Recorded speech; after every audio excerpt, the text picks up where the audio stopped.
बिहार में तीसरे चरण के रण में कुल 78 सीटों पर 7 नवंबर को मतदान है। इस चरण में मुजफ्फरपुर, दरभंगा, समस्तीपुर, सहरसा और वैशाली की 22 सीटों पर भी चुनाव है। 2015 के चुनाव में इन 22 सीटों में से आरजेडी को 9, जेडीयू और बीजेपी को 6 और निर्दलीय को 1 सीट पर जीत मिली थी। तीसरे चरण के चुनाव में विधानसभा अध्यक्ष विजय कुमार चौधरी सहित कई मंत्रियों की प्रतिष्ठा दांव पर है। वीआईपी सुप्रीमो मुकेश सहनी, शरद यादव की बेटी सुभाषिनी यादव की किस्मत का फैसला भी जनता कर देगी। इसके अलावा सहरसा सीट पर लवली आनंद की सियासी साख भी इस बार दांव पर लगी है। तीसरे चरण की 78 सीटों पर शनिवार को होने वाले चुनाव में 1208 उम्मीदवार मैदान में हैं। ये चरण नीतीश कुमार के लिए सबसे खास है, क्योंकि उनकी कैबिनेट के सबसे ज्यादा मंत्रियों की प्रतिष्ठा दांव पर लगी है। विधानसभा अध्यक्ष विजय कुमार चौधरी, विपक्ष के कद्दावर नेता अब्दुल वारी सिद्दीकी और रमई राम की किस्मत का फैसला इसी चरण में होना है। तीसरे चरण में 1 दर्जन मंत्री चुनाव लड़ रहे हैं, जिनमें 8 जेडीयू और 4 बीजेपी कोटे के मंत्री हैं। अंतिम चरण में स्पीकर विजय कुमार चौधरी की साख भी दांव पर लगी है। वो समस्तीपुर जिले के सराय रंजन सीट पर जेडीयू की टिकट पर मैदान में हैं। विजय चौधरी के खिलाफ महागठबंधन की ओर से अरविंद कुमार सहनी ताल ठोक रहे हैं। 2010 और 2015 के चुनाव में लगातार 2 बार चौधरी ने अच्छी खासी मार्जिन से जीत हासिल की है। वक्त ही बताएगा कि विजय कुमार चौधरी इस चुनाव में जीत की हैट्रिक लगा पाएंगे या नहीं। जेडीयू के कोटे के कई मंत्री तीसरे चरण में चुनावी अखाड़े में किस्मत आजमा रहे हैं। सुपौल से विजेंद्र प्रसाद यादव जेडीयू की टिकट पर चुनाव लड़ रहे हैं। विजेंद्र प्रसाद यादव लगातार 30 वर्षों से चुनाव जीतते आ रहे हैं। बिहार सरकार में ऊर्जा मंत्री रहे विजेंद्र प्रसाद यादव को सीएम नीतीश कुमार का बेहद करीबी सहयोगी माना जाता है। उन्हें पराजित करना विरोधियों के लिए 3 दशक से एक बड़ी चुनौती बनी हुई है। गठबंधन की ओर से कांग्रेस ने यहां मिन्नतुल्लाह रहमानी को अपना प्रत्याशी बनाया है। महागठबंधन की तरफ से मुस्लिम कैंडिडेट देने से यादव, राजपूत और ब्राह्मणों का एक मुश्त वोट विजेंद्र प्रसाद यादव के खाते में जाने के कयास लगाए जा रहे हैं। वहीं मधेपुरा के आलमनगर से नरेंद्र नारायण यादव, सिंहेश्वर से रमेश ऋषिदेव और सिकटा से खुर्शीद उर्फ फिरोज अहमद चुनावी मैदान में किस्मत आजमा रहे हैं। ये तीनों जेडीयू कोटे से सरकार के मंत्री हैं। ऐसे में इन तीनों की भी सियासी साख इस चरण में दांव पर लगी है। इसके अलावा जेडीयू कोटे से मंत्री लक्ष्मेश्वर राय लोकहा से चुनावी मैदान में हैं। वहीं सुपौली सीट से बीमा भारती विधानसभा चुनाव लड़ रही हैं, तो दरभंगा जिले के बहादुरपुर से मदन सहनी पर जनता अपनी राय जाहिर करेगी।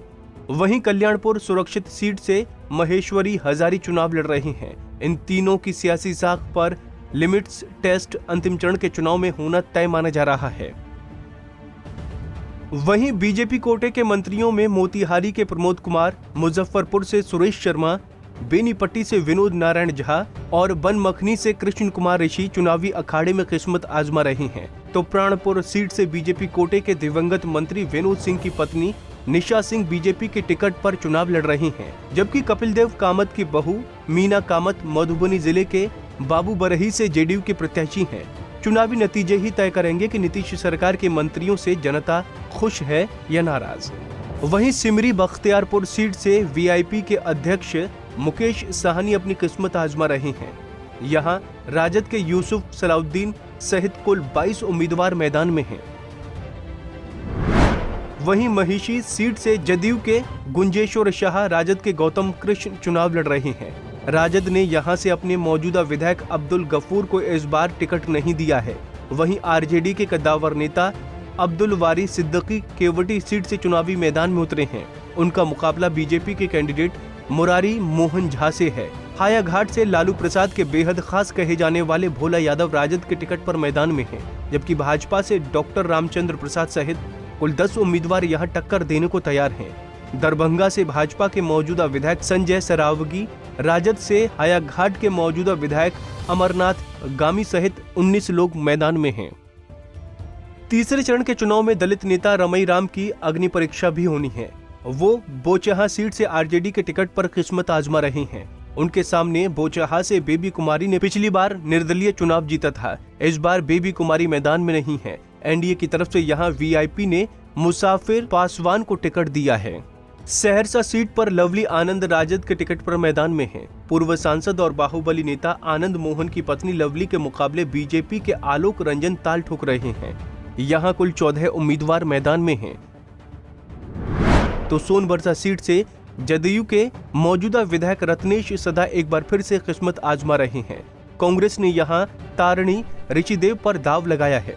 वहीं पूर्व मंत्री इलियास हुसैन की पत्नी आसमा परवीन जेडीयू के टिकट से महुआ से खड़ी हैं। उनका मुकाबला आरजेडी के कैंडिडेट मुकेश रोशन से है। वहीं जाले से कांग्रेस उम्मीदवार मसूर अहमद हैं, जो एएमयू छात्र संघ अध्यक्ष रहे थे, चुनावी मैदान में हैं। मसूर अहमद ने जिन्ना के समर्थन में एक विवादित बयान दिया था, जिसका खामियाजा उन्हें यहां से उठाना पड़ सकता है। मसूद अहमद का मुकाबला बीजेपी के विधायक जीवेश कुमार से है। जीवेश यहां लगातार 2 बार से विधायक हैं। इसके अलावा शरद यादव की बेटी सुभाषिनी यादव की परीक्षा बिहारीगंज सीट पर है। उन्हें इसी चरण में चुनावी परीक्षा से होकर गुजरना है। सुभाषिनी यादव कांग्रेस पार्टी के टिकट पर चुनाव लड़ रही हैं। इस बार सुभाषिनी के पिता शरद यादव की सियासी साख भी दांव पर है। अब चुनावी नतीजे ही बताएंगे कि सुभाषिनी यादव कामयाब हो पाएंगी या नहीं। अंतिम चरण के चुनाव में इन दिग्गज नेताओं के प्रदर्शन से बिहार के चुनावी नतीजों की दशा दिशा तय होगी। एनडीए और महागठबंधन अपने लड़ाके उम्मीदवारों को जीत दिलाने के लिए पूरी ताकत झोंक चुका है। अब अंतिम फैसला जनता जनार्दन के हाथ में है और जनता की अदालत का फैसला तो 10 नवंबर को ही पता चल पाएगा। Bureau report, Punjab Kesari TV.